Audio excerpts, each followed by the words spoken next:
Attorney, para saan po ba ito? Ito ay tungkol sa iniwang pamana ng inyong mga magulang. Bago pa man sila mawala, ay nahati na nila ang inyong matatanggap na pamana. Tony, diretso mo na gamit, basahin yung pamana.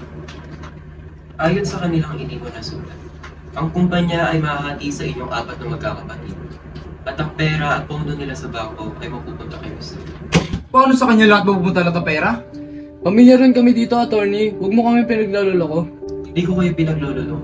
Iyon ay nakabase lamang sa iniwang sulat ng magulang. Ano ba kayo? Hindi naman tayo lolokohin ng abogado nila, Dad. Maraming salamat, attorney, sa inyong mga binasa. Naunawaan namin lahat. Kung wala na kayong mga katanungan, ako'y mauuna na. Aasikasuhin ko pa ang perang makukuha ni Miss Zoe para hindi na siya mahirapan sa pag-transfer. Maraming salamat po sa pagpunta.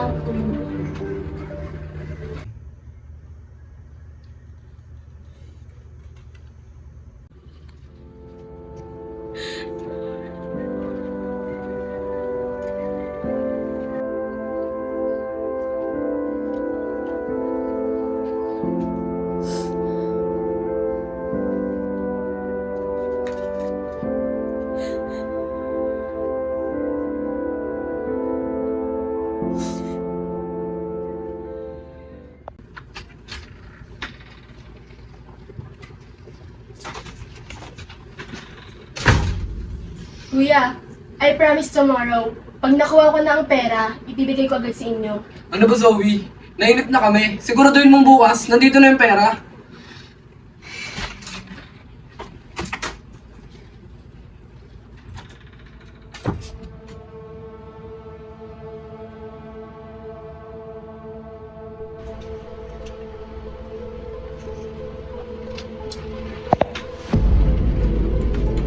Tara na, tara.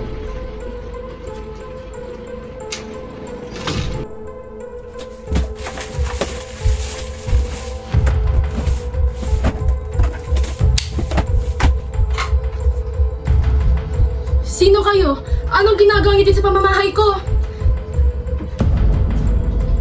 Kasi yung pera. Wala akong alam. Hindi mo alam.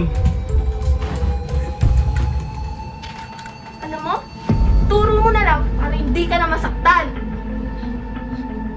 Andun yung pera. Kunin niyo na lahat. Basta huwag niyo lang ako sasaktan.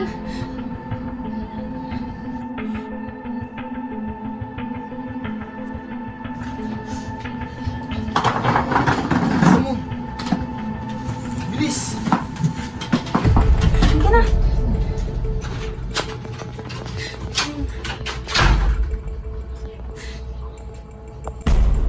Oh. Sino yung masikip sa kalate? Total, mas kailangan mo naman yun. Salamat, Jello ah. Sige, wala na ako. Hintay na ako ng nanay ko eh. Okay na.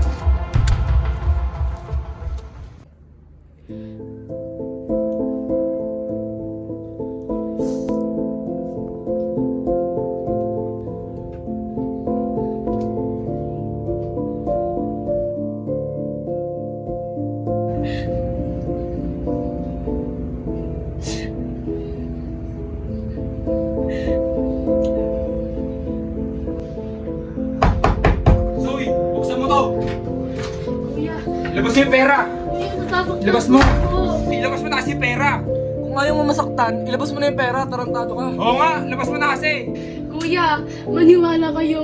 Niloban at ninakawan ng bahay ko kagabi. Magsitigil na kayo. Kuya, talaga bang maniniwala ka sa babaeng yan? Papaimbestigahan natin to. Tara na, umalis na tayo.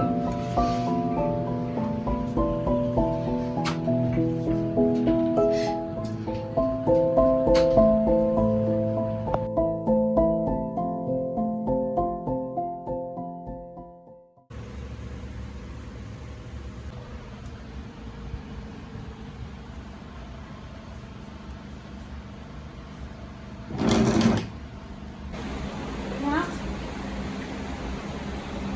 Anak, saan ka ba pupunta? Nay, may iwan ko na kayo kasi may aasikasuhin lang ako sa trabaho. Tara na. Oo, umupo na lang kayo. Magpahinga na lang kayo dyan. Di na anak, ihahatid na kita kahit dyan na lang sa pinto. Pagbigyan mo na ako. Sinali talaga. Huwag yung gamit mo, anak. Baka makalimutan mo pa.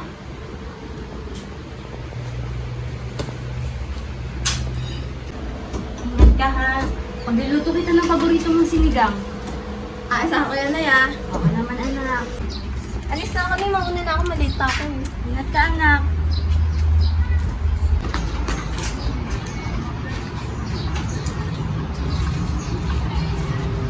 Sisigaw ako, tapos ikaw nang bahala sa mga wala.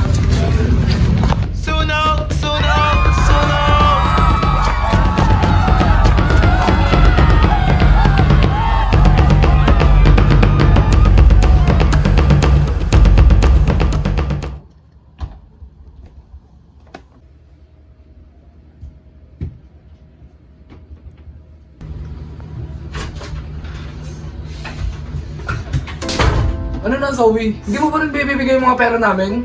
Kuya, please maniwala kayo. Kung nasa akin ang pera, bibigay ko naman kasi agad eh. Pero wala talaga sa akin. Pati mga kuya mo, pinagloloko mo? Magsitigil na kayo. Zoe, umakit ka na sa kwarto ko. Kuya, paano yung mga pera natin? Ibibigay naman sa atin ni Zoe yung pera kung nasa kanya talaga. Mag-usap na nga tayo.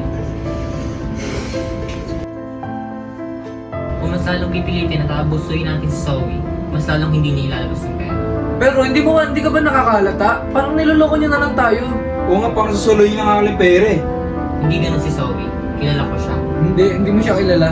Oo nga, kasi tingnan mo naman parang niloloko lang tayo kanina. Nakakainis na, nakakainip. Ba't wala pa rin yung pera? Ilalabas niya naman yan kung nasa kanya nga.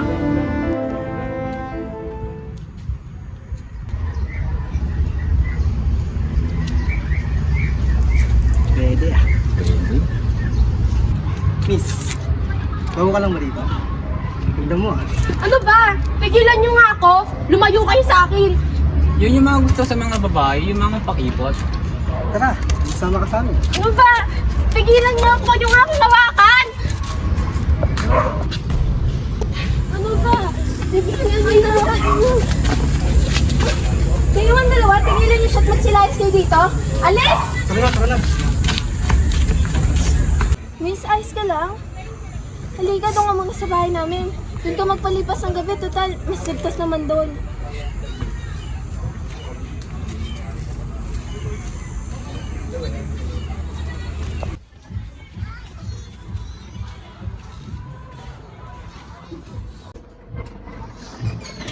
Halika, tuloy ka.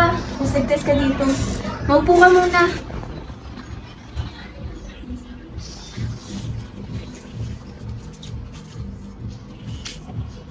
Oh, bakit makalat? Nasaan si nanay?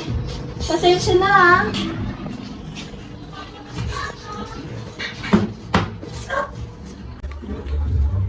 Tina! Pumunta ko sa ospital, sinugod yung mama mo. Binugbog ng mga lalaki pumunta rito kanina. Oh? Miss, pasensya na at iwan mo na kita. Kailangan ako ng nanay ko.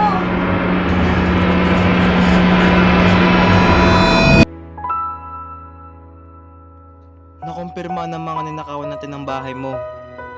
Pinagtanggol ka ng nanay mo, kaya mas nagaat sila at nagbuk siya. Noon na lamang nawala ka na.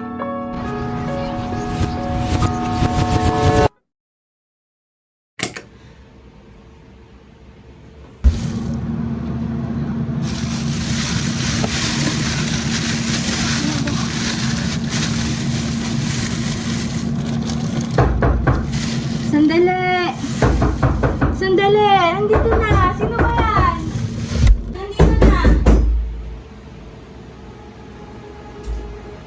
Si Tina Lopez! Sino si Tina Lopez? Ilabas mo na si Tina! Titignan niyo ako! Walang Tina Lopez dito! Walang Tina Lopez dito! Ilabas mo na Tama siya! na!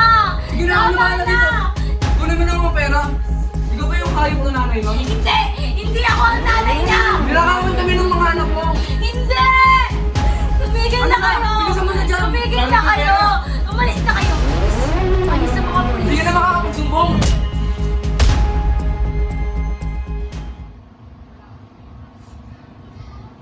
Gaganti ako. Pinatay nila ang nanay ko. Hindi sila pumatay sa nanay mo, Tina. Dahil sobrang pagmamahal ng nanay mo, handa ka niyang pagtanggol hanggang sa huling hininga niya. Ikaw ang pumatay sa nanay mo, Tina. Dahil sa maruming barya at pera, nawala ang inay ko.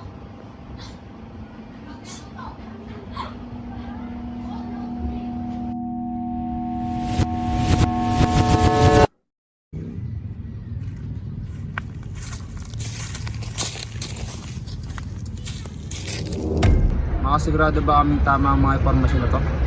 Ituturo ko sa nagnakaw ng pera nyo. Basta't bigyan niya sa akin ang gusto kong halaga. Dodoblehin ko pa. Basta't may tuturo mo lang sa amin kung sino talaga ang nagnakaw ng pera namin.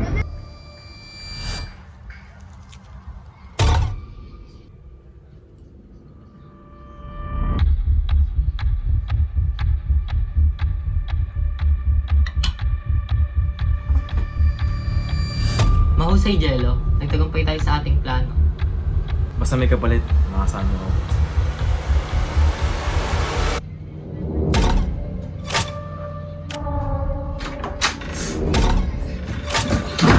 Napakasama mo, kuya. Kaming lahat niloko mo, pati sila kuya niloko mo. Bakit, Zoe? Baka nakakalimutan mo. Ako ang panganay dito, kaya kailangan mapunta lahat sa akin lahat ng kayamanan. Kasing dongis mo ang maraming barya, kuya. Sasabihin ko to kila kuya lahat ng panloloko mo. Masyado ka na madaming nalalaman, kaya kailangan mo na sumunod sa mga magulang natin. At pag nagawa ko yun, ako ang manatiling malinis. Jello, ikaw nang bahala dyan. Sige boss, ano ba dito? Bitawan mo ako! Kuya, napakasanganin ko. Sige lang ako.